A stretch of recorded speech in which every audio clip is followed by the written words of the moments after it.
So, welcome to the session on energy. Today we're going to talk about energy in the body and where the breath and breath work and sophrology can help you to manage your energy, become more aware of your energy, and also go into what we call power save, which is a particularly handy tool that you're going to be able to use when you're running out of energy to try to use a little bit less. Much like on your phone, you can really consciously think about becoming less energetic with your mind and your body and reducing the amount of energy you are using. So, I'm going to start by just quickly talking about the way we see energy in the business that I work in, Conscious Epigenetics. We see the business of energy being very much like a currency. It's money, it's in your pocket, you can spend it, you can save it, and you can lose it. When you begin to think of energy in that way, you can become way more efficient with it. You can learn to use it, lose it, spend it, or save it, and you actually regain quite a lot of control in your life. I'm in the business of talking to people about behaviour change predominantly, and your behaviour is very much linked to your emotions and your energy. Emotions are purely energy in motion in your body. And the reason I've given you the sheet with the brainwaves and the iceberg on is to explain to you, or to remind you, that from a neuroscience and neurobiological perspective, every emotion, thought or feeling in your body generates an electrical charge in your brain. This is how your body works. A charge is generated, it fires a neural signal, the neural pathway is activated, and then your body responds. So, we're generating electricity all the time. If anybody has ever had a brain scan, you can see that energy moving through your brain constantly. It moves at different levels, and what we're going to do today is experience the alpha state. The alpha state brainwave level is where the activity in your brain drops to such an extent that you become very relaxed and your subconscious mind is able to reorder or refile itself. What is currently happening in the world that we live in is we go from gamma brainwave states, loads of information being fired at us, super alert, super awake, super reactive. We go home and we go to sleep. You are missing a very vital part of the way we are designed to operate. And throughout the teaching series that we deliver as a course, we actually go into how this affects your nervous system. So, if you are constantly hanging out here in that hypervigilance state, your nervous system will automatically be switched on hyper red alert. So it's in its fight or flight state. When we stay in fight or flight, our body isn't able to go into rest and digest. That's the parasympathetic state of nervous system. So you get up in the morning, you turn yourself on, you stay on all day, go to bed at night, and you fall all the way back down into sleep. Your body does do some rest and regeneration, and then you get up and do it all again. You're not designed to work like that.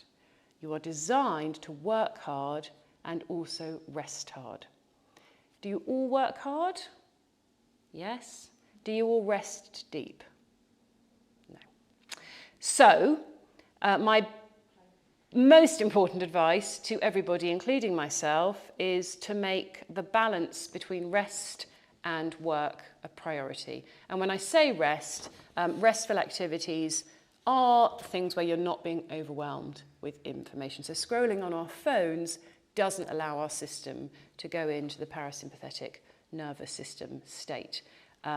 Exercising also doesn't allow us to go into that state because we're having to use our brains and our bodies to do something at the same time. So I'm not suggesting that everybody takes up meditation because I've struggled with it for years and years, and I kept thinking there must be something wrong with me because I couldn't switch my brain off. That's what I thought I was meant to be doing. The work that we're going to do today, the sophrology breath work, for me has been the perfect solution. It's quick, it's simple, it's straightforward, and you're bringing your mind inside your body and allowing your body to get into, or your brain to get into this alpha state, and allowing your nervous system to fall back into rest and digest. Scientists are currently telling us that because we spend so much time in this hypervigilance state, not only is it creating disorders of concentration and memory, but it's also creating vast amounts of inflammation in our body because our nervous system can't operate our hormone system properly.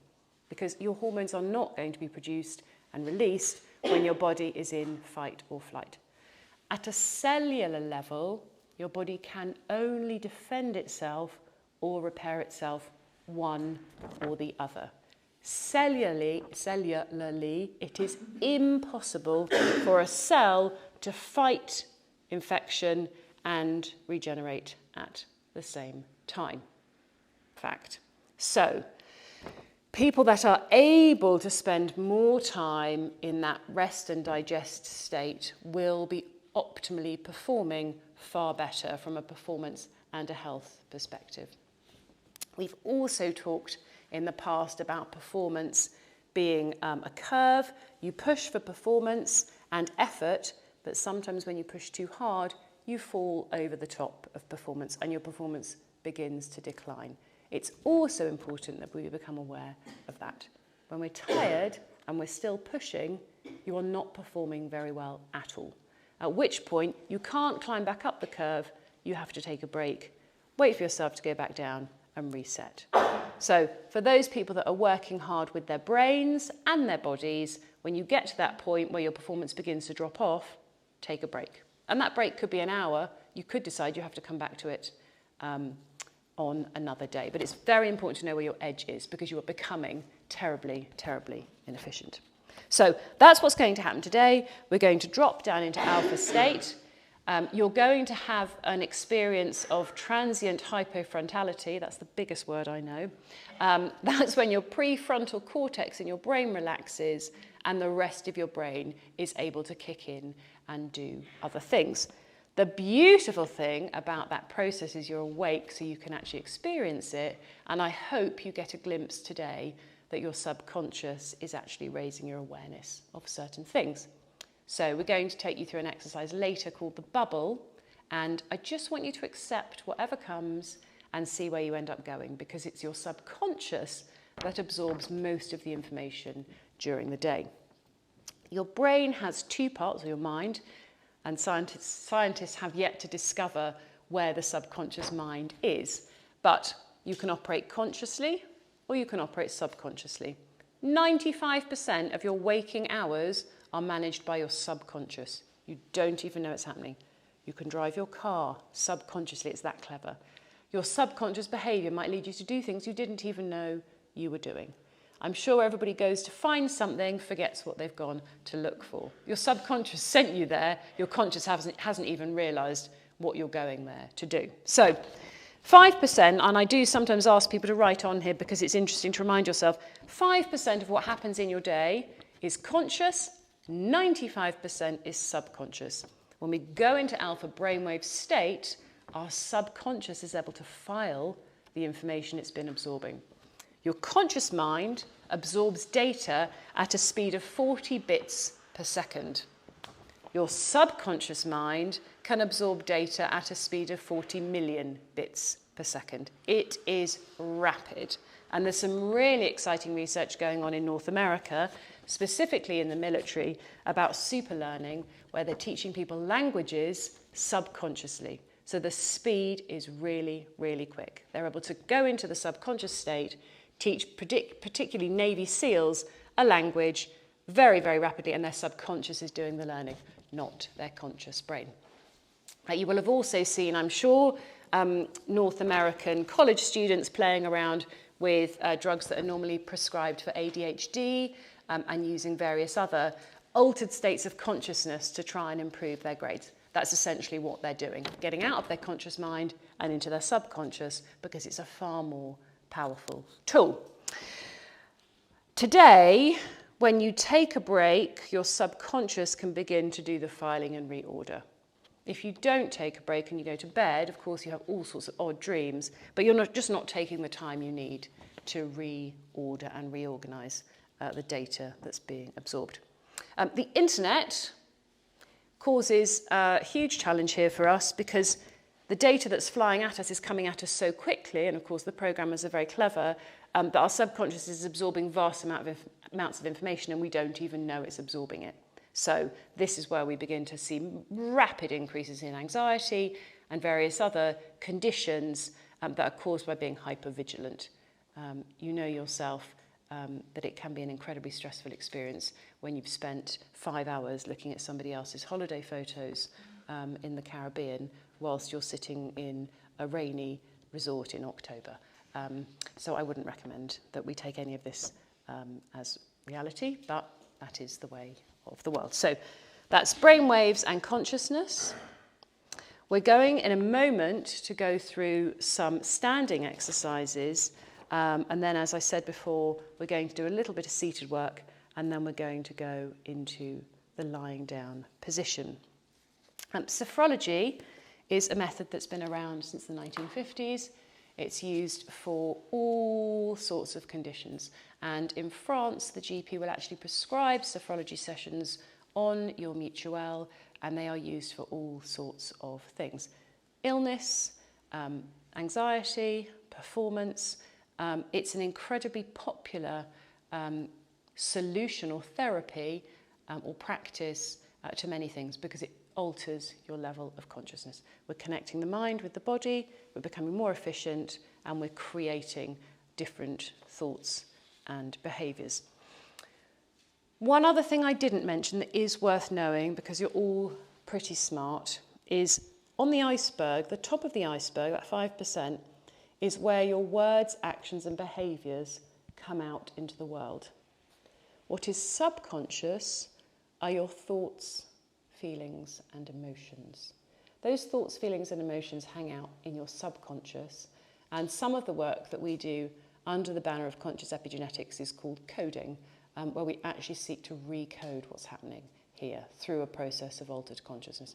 I believe there is a video on it in the app, but to change thoughts, feelings and emotions, ultimately we need to be working at a subconscious level. Talking therapy is great, but just involves your conscious brain. So by using both and including your body, we find that these modalities that are coming to become more popular are far more effective. So are there any other questions or anything anybody wants to ask before we move on? I'm going to just remind you today that it's really, really helpful if you can let yourself just be absorbed into the time that you've created for yourselves. So you've all turned up, make the most of it, because you're exactly where you're meant to be right now. I'd love to know afterwards how you feel, but I won't be asking you lots of questions because I would like you to leave in a super relaxed state and spend as much time just assimilating what's happened. I just want to remind you, this is a beautiful statement, that by investing your energy in cultivating new experiences, you add to your brain's record of events and you enhance the predictions it makes about the future. By investing your energy in cultivating new experiences, we always seek to have a new experience in a sophrology session, normally going in through a visualization. We might sometimes go back into the past, and as we move through the levels, and there are 12 levels, and my level 2 group have just got into level 2/3, we actually move into doing future work, and we do some beautiful work around meeting your future self. So by cultivating those new experiences, you're encouraging your brain to have positive records events, and you enhance the predictions it makes. Your outlook on life changes and your disposition becomes more positive. I could ask you now, how was your day? You may give me an answer. If I said what was good about your day, you'd give me a different answer.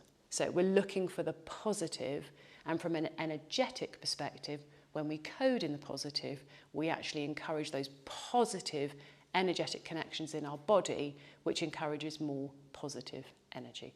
So there are electrical charges generated by your emotions, an electrical charge of excitement and pleasure is far more positive than an electrical charge generated by fear or anxiety. So that's what we're going for. What will a successful session look like to you? We can't answer that because you're going to have an experience that is totally personal to you and do exactly what is right for you in the session. Are you willing to do the work, I wonder? There's a really easy way to do this kind of work, and you've just started, some of you, on the process, and there's a really hard way to do it.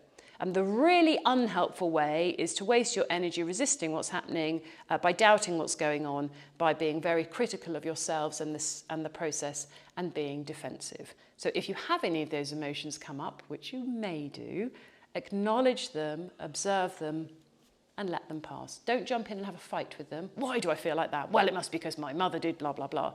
Just observe it and let it go. It's irrelevant. The most helpful way is to be open, saving energy, and being receptive and non-judgmental. When we resist, it takes energy. If I hold the door closed, it's going to take far more energy than allowing it to open. And I have been doing this for years, which is why I'm going to go on about it a little bit. When you resist, you're wasting energy.